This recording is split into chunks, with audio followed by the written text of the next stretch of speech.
Food Ganesha YouTube channel. Dosa બનાવવા માટે સૌથી પહેલાં આપણે 4 મીડિયમ સાઇઝના નાની સાઇઝના થોડા બટાકા એડ કરીશું અને પાણી એડ કરીશું બટાકા ડૂબે એટલું, અને તેને 4 થી 5 સીટી સુધી બાફીશું। તો બટાકા બફાય ત્યાં સુધી આપણે બેટર બનાવીશું ઢોસાનું। તો તેના માટે અહીંયા લીલું લસણ લીધેલું છે મેં। લીલું લસણ છે, થોડી કોથમીર છે, થોડી પાલક છે, થોડા મકાઈના બી, મકાઈના દાણા આપણે આ રીતે કાઢી દઈશું ઉપરથી। બહુ મૂળમાંથી નથી કાઢવાના, મૂળમાંથી કાઢશો તો પછી સરખા વટાશે નહીં। હવે આપણે મિક્સચરના જારમાં મકાઈ, પહેલાં આપણે મકાઈ વાટીશું, થોડું પાણી એડ કરીશું।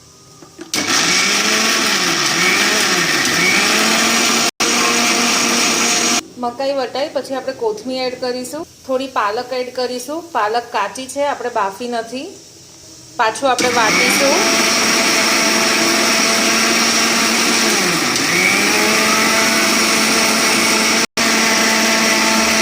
ધીરે ધીરે આપણે લીલું લસણ એડ કરીશું। મેં અહીંયા બહુ જ મોટું સમારેલું છે, કેમ કે મિક્સચરમાં તરત જ વટાઈ જશે, અને કદાચ ના વટાય તો આપણે થોડું પાણી એડ કરીશું। પાછું આપણે વાટીશું।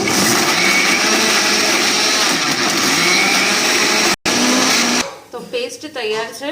હવે આપણે 2 થી 2.5 વાટકો રવો લઈશું। તમે નોર્મલ ખીરું પણ યુઝ કરી શકો છો ઢોસાનું। પેસ્ટ એડ કરીશું જે આપણે મિક્સચરમાં વાટી હતી। લીલું લસણ, કોથમીર, થોડી આપણે મકાઈના દાણા એડ કરેલા, બાફ્યા વગરના કાચા મકાઈના દાણા, અને પાલક। થોડું પાણી એડ કરીશું।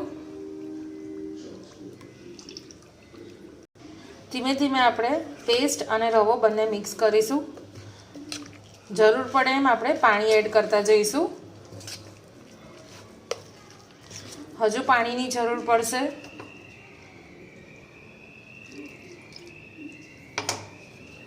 આપણે મિક્સચરમાં જે પાલકનો કસ હતો એ બધો જ લઈ લીધો પાણી નાખીને, જે આપણી ગ્રીન પેસ્ટ મિક્સચરમાં વાટી હતી એ।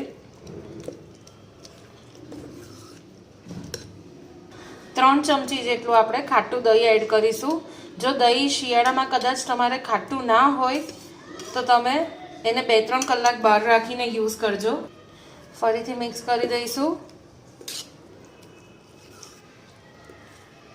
હવે આપણે ખીરું ગ્રાઇન્ડરની મદદથી એક રસ કરી દઈશું।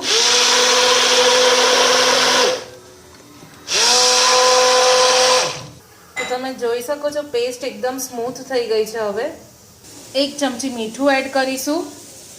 હવે બેટર રેડી છે। હવે આ બેટરને આપણે 15 મિનિટ સુધી એમનું એમ રવા દઈશું। તમારે 15 મિનિટ સુધી આને ઢાંકીને મૂકી રાખવાનું છે। ત્યાં સુધી આપણા બટાકા પણ હવે બફાઈ ગયા છે। તો હવે આપણે સબ્જી બનાવીશું ઢોસા માટે।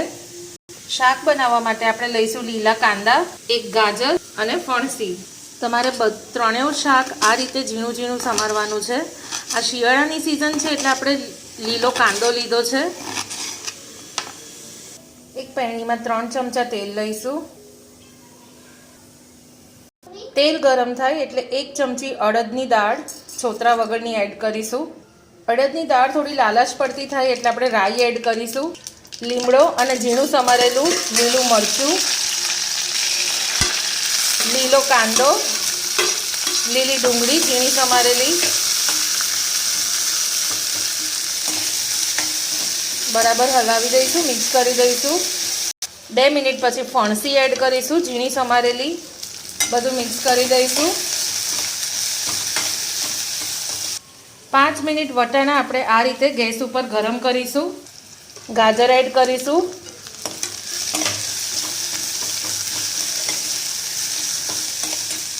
અડધી ચમચી હળદર એડ કરીને આપણે બરાબર મિક્સ કરીશું। અહીંયા મેં લીલું મરચું એડ કર્યું છે એટલે હું લાલ મરચું નથી નાખતી। તમારે લાલ મરચું નાખવું હોય તો તમે નાખી શકો છો। વટાણા ગેસ ઉપર આ રીતે આપણે ગરમ કરીશું 5 મિનિટ, જેથી તે ફટાફટ મિક્સ થઈ જાય। બટાકા બફાઈ ગયા છે, તેની આ રીતે છાલ કાઢીને આ રીતે કટ કરીને શાકમાં એડ કરીશું। મેં એકદમ મોટા કટ કરેલા છે। અહીંયા મેં વટાણા પણ એડ કરી દીધા છે 5 મિનિટ ફૂલ ગેસે ગરમ કરીને, એટલે એકદમ વટાણા પણ સોફ્ટ થઈ ગયા છે।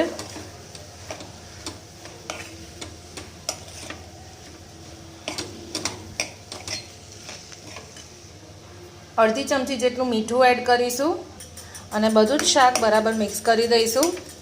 બહુ જ ટેસ્ટી લાગશે શાક. તમે સૂકા કાંદાની જગ્યાએ લીલો કાંદો નાખશો, ગાજર નાખશો થોડું, ઇવન તમે કેપ્સિકમ પણ નાખી શકો છો. અને ફણસી આપણે થોડી એડ કરી છે. રીઝન એ જ છે, ફણસી બહુ જ હેલ્ધી છે અને તેના ઘણા ફાયદા છે.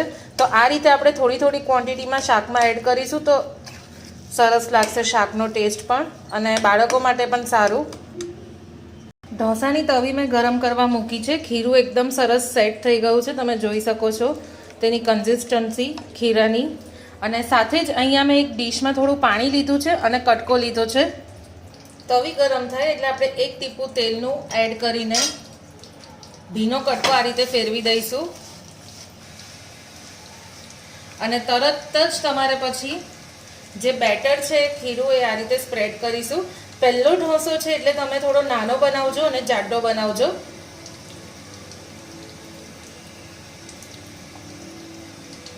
હંમેશા પહેલા ઢોસામાં તમારે થોડું ધ્યાન રાખવાનું, એના પછી જ્યારે પણ આપણે નેક્સ્ટ ઢોસો બનાવીએ તો એ ફટાફટ થઈ જશે.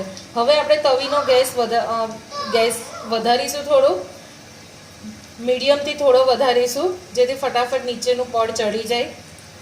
આ બધી જ આ તમે જોઈ શકો છો, આ ફટાફટ સુકાવા માંડ્યું છે. આ પણ જ્યારે સુકાઈ જાય પછી આપણે ઉપર તેલ સ્પ્રેડ કરીને ફ્લિપ કરી દઈશું.